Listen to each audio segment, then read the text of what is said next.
Hello everybody, welcome to my very first video. I'm going by the name of Book to Cook, and this is today recipes from the world of Tolkien.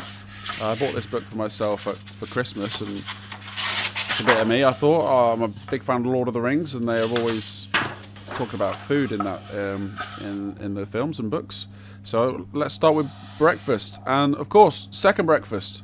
So we're going to go porridge today and Farmer Maggot's wild mushrooms on toast. I thought that sounds delicious. So, porridge serves 4 to 6, packed with fibre, nutrients and complex carbs. A steaming bowl of porridge is the perfect way to provide your body with the fuel for the day ahead.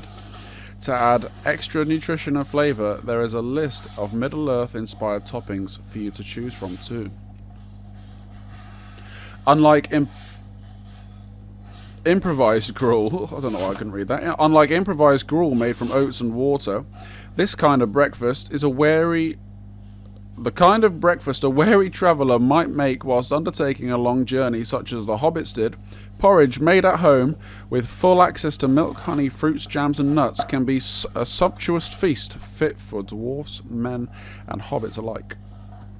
Serves 4 to 6 in 15 minutes.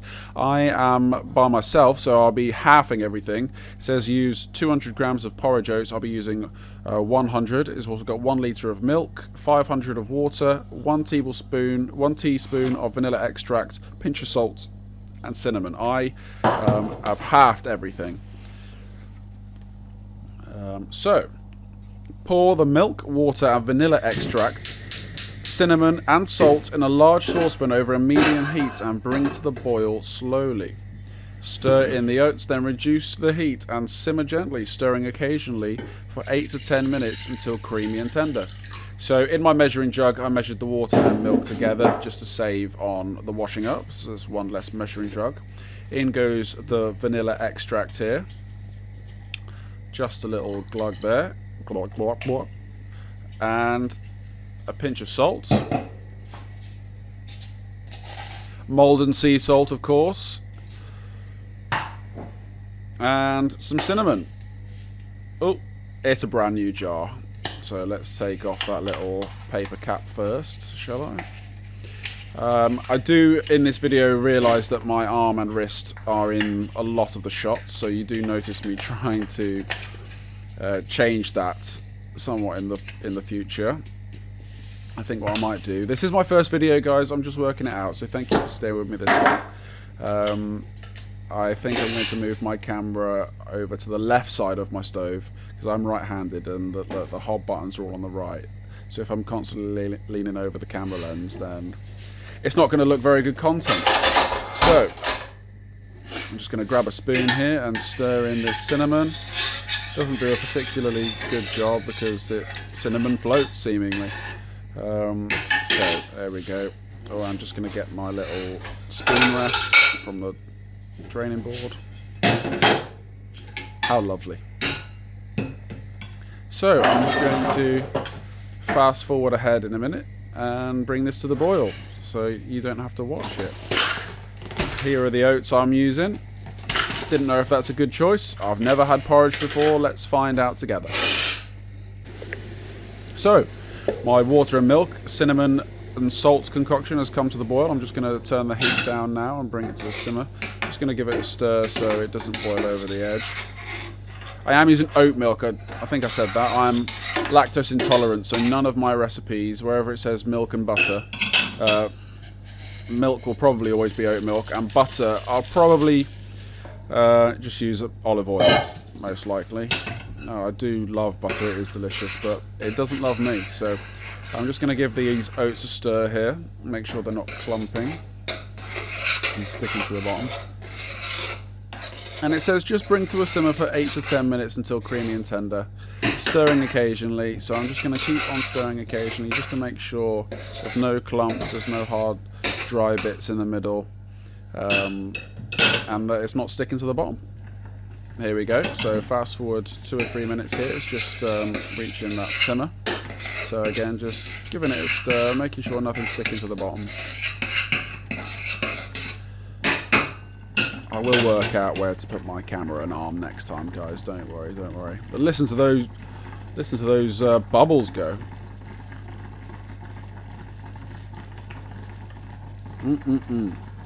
I would have skipped this bit, but it just sounded delicious. I'll tell you what, it smelt delicious. I've never had porridge before. I do love flapjacks and things like that, but they've obviously got a lot of sugar to make them sweet. I love the cinnamon. It just reminds me of Christmas and sort of like apple pies and apple crumbles. But it certainly smelt delicious. Now that noise in the background there, I am just, and I advise you to as well, every time you cook yourself some food, just wash up as you go along, and your missus will be much happier. Don't put your wooden springboard on an open flame like I just did there, but just make sure everything's tidy for after. There we go. Just fast forward again there. Give it a stir. Make sure there's no clumps and lumps and bumps. It sure does smell delicious. Nothing is sticking to the bottom here, so that's always good. I think I do just turn the heat down just in a second, just so it stops sticking to the bottom as much. And I'm using a metal spoon purely because I'm using a non-stick. No, I'm not. I'm using a stainless steel pan. So non-stick is poisonous, and stainless steel is not. So just you can stir it with metal stuff and have it really easily scrape the bottom. I do have non-stick spatulas and spoons and things, but you can never scrape the bottom of the pan as well. So I'll just use a little metal spoon here. There we go. I think I've decided that everything is cooked through enough. So here's the bowl. Now, it does say different topping options. There's Bjorning style, topped with a spoonful of honey, scattering of nuts, and a handful of berries. Hobbit style is with blueberry honey jam, spiced plum jam. Dwarven style, scatter some chopped dried fruits and onions. I'm going to go with Salopian style, which is Shropshire honey. I actually thought it was nice and runny, but it solidified a little bit in my cupboard here, so it doesn't pour on as romantically as I'd have liked, so I do just dollop it in there. I'm going to go with some raisins, just because I had some in my cupboard, and some dried chopped bananas. I say Salopian style. You are a Salopian if you are from the area of Shrewsbury, Shropshire. That's where I am from, in warm sunny England. There's also Rohan style. 2 peeled, cored and chopped apples with a little bit of brown sugar. Oh, here we go. I'm just going to stir it now and give it a try. Oh, it does smell nice.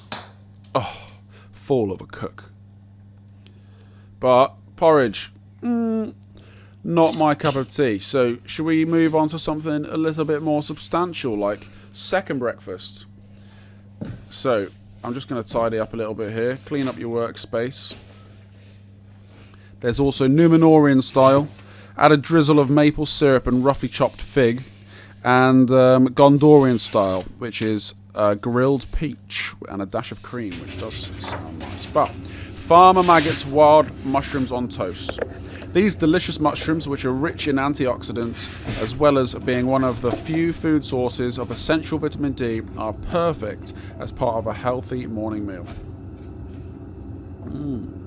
So, we got 25 grams of butter, I won't be using that, 3 tablespoons of olive oil, 750 grams of mixed mushrooms, 2 garlic cloves, 1 chopped thyme, zest of a lemon, some tablespoon of parsley, 4 slices of sourdough, I'm just going to use 1, some mixed salad leaves, and some parmesan cheese, which I will leave out. I also didn't have any parsley and thyme, so I didn't use any of that, but Frodo and his companions trapeze through the Shire countryside near the beginning of The Lord of the Rings. It provides the reader with a gentle and pastoral vision of Hobbit life. Despite the gathering threat of the Black Riders, the incoming moment here is the supper at Farmer Maggot's house in the Marish, where the hobbits are served a massive dish of the farmer's famous and delicious mushrooms. So, melt the butter with the oil in a large frying pan. As soon as the butter stops foaming, add the mushrooms, garlic, thyme, lemon zest, and salt and pepper, and cook over a medium heat, stirring for 4 or 5 minutes. So I'm just going to zest my lemon here and chop up It says 2 cloves of garlic. I know I've halved everything, but I don't half garlic. Come on, guys. I know you don't either. If it says a clove of garlic, you use a bulb of garlic. So here's some lemon zest. And you don't want to zest too far into that pith there like I've done, otherwise it can go a little bit better, but that's no problem. It'll all get sort of cooked around. But I've never had lemon with my mushrooms before. I do love mushrooms, and I always add lots and lots of garlic and just a pinch of salt to bring out those flavours, but can't say I've ever had the lemon. I didn't have thyme or parsley. I didn't have any fresh at the shop, and the dry stuff is just not the same, so I didn't bother using any. So I'm just going to get that lemon zest off my, what do you call it, a hyperplane? I don't know. It's a zester, So just put that zest to the side. I'm just going to preemptively chop my garlic as well. My frying pan is on the, because it's it's stainless steel, it's just getting hot there, so I don't do the water where it dances, so I just have it going for a while so I know it's hot through. And then because I'm not using any butter, I have the second best thing. I have some fat that I've saved from some sausages that I cooked the day before, so they've got the salty flavourful kick that the butter might have, not the creaminess though, so that's why I will add some olive oil a little later into the video, just when they start sweating those mushrooms. So I just like to peel my garlic, and I like to chop them long ways. Grab my knife here. So I like to chop them along, that way you get nice big bites of garlic whenever you're lucky enough to come across a piece of garlic.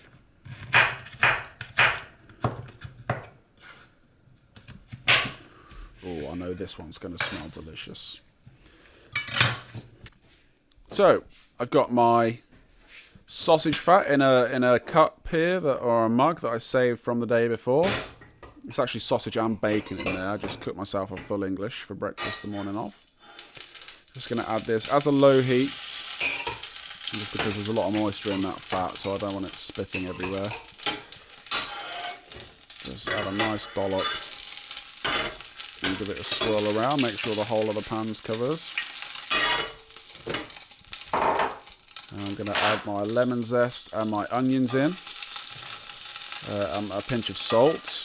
Now, this is where you'd also add your thyme and your parsley, just to sort of cook those flavours in a little bit. You want to make sure you're on a low heat, so you don't actually burn any of those ingredients that you're adding. Add that pinch of salt there, that's going to bring out all those flavours.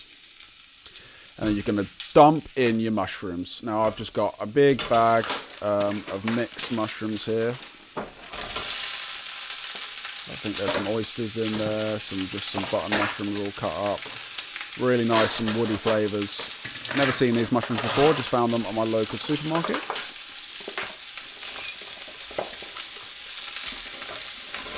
I thought I could put too many in the pan there, but of course mushrooms are mostly water, so they do sort of shrivel down.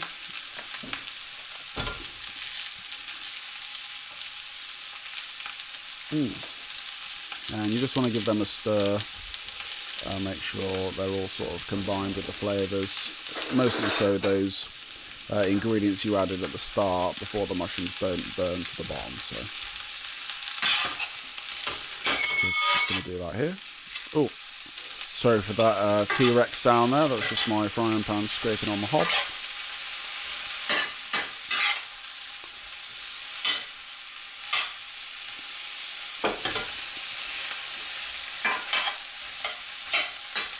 Ooh. I do love the smell of garlic in the morning, in the afternoon, in the evening.